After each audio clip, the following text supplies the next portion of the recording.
뭐 사장과 종업원, 뭐 친족 같은 경우가 다 특수관계인입니다. 그럼 지금은 이거죠. 자, 형이 있고 가령 동생이 있고 이런 형태인데 가령 이 형이 과거에 부동산 취득합니다. 취득했고 이거를 이 동생에게 자 이걸 증여해 증여를 했고 이 증여받은 이 동생이 이 증여받은 거를 제3자에게 양도합니다.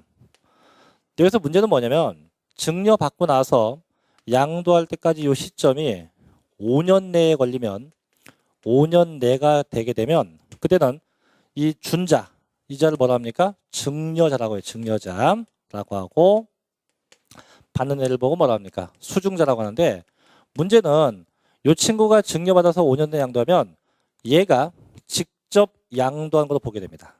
누가?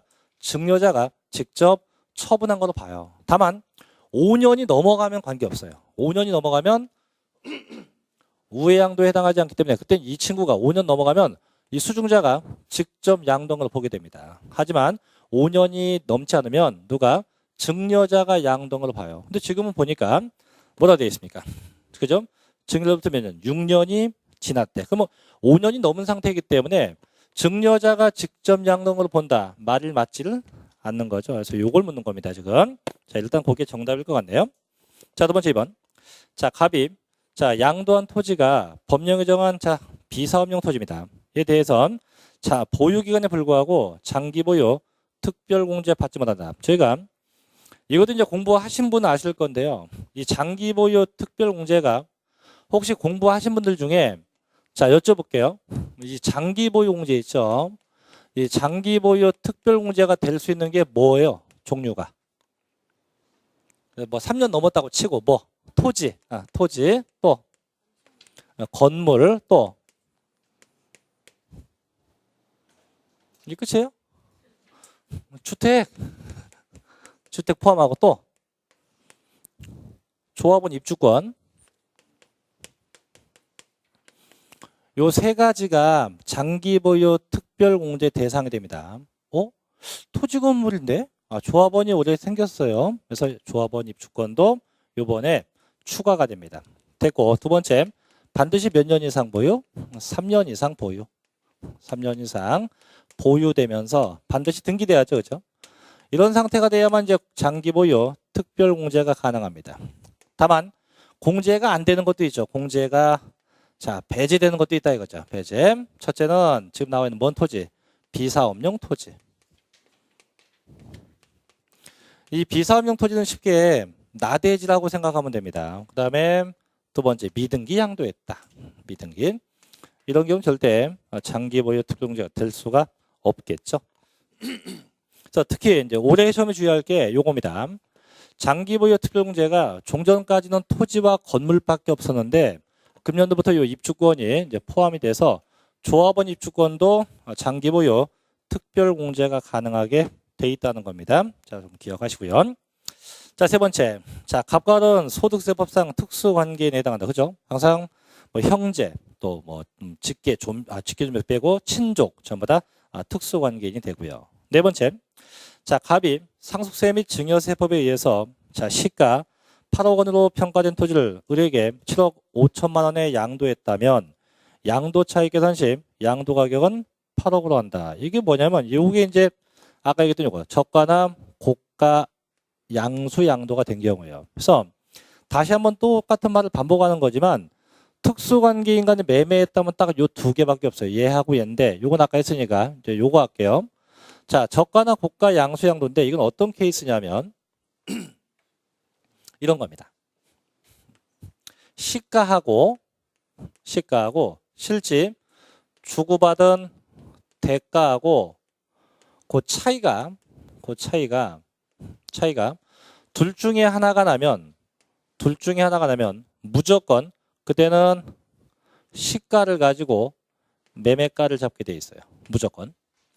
그럼 이게 얼마냐? 시가는 이제 보편적인 매매가고 대가는 실제 주고받은 금액인데 요 금액이 자 3억 원 이상 차이 나면 그때는 저희 법상 부당한 매매로 봐서 무조건 무슨 값? 시가로 매매가를 잡게 돼 있고 또는 3억이 안 나도 요 시가에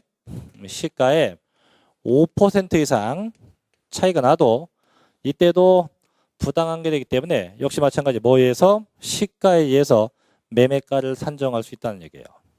그러면 지금 보니까 자 시가가 얼마예요? 평가된 금액이 8억 원. 자 시가는 8억 원.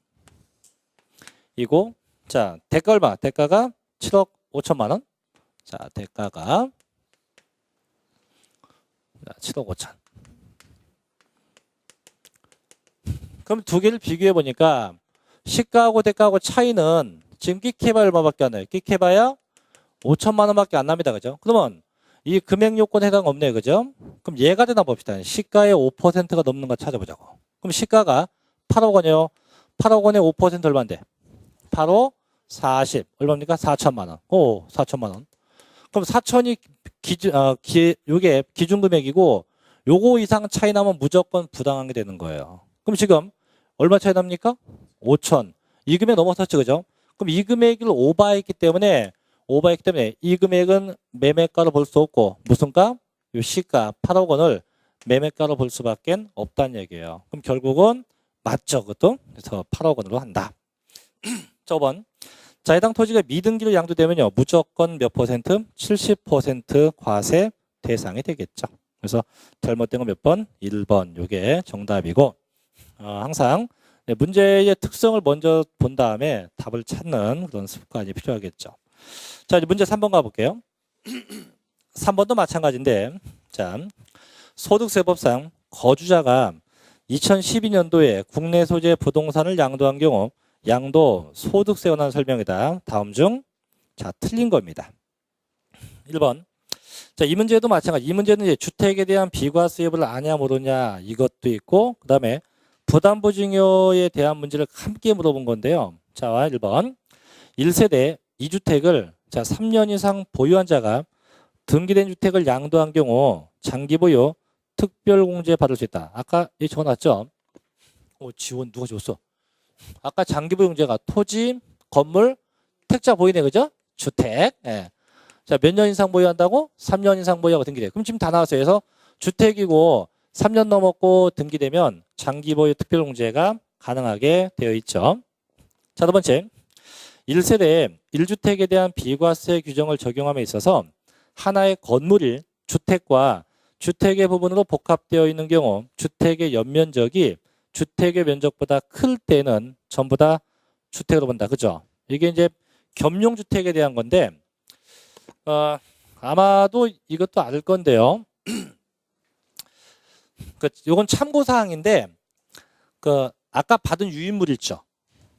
조그만 거 맨 뒤 그대로 넘겨서 맨 뒤에 봐요. 맨 뒤에 보면 아마 겸용주택에 대한 얘기가 나올 거예요. 그대로 넘기세요. 맨 뒤에 보면 겸용주택이라고 해서 나올 겁니다. 보이세요? 중간에?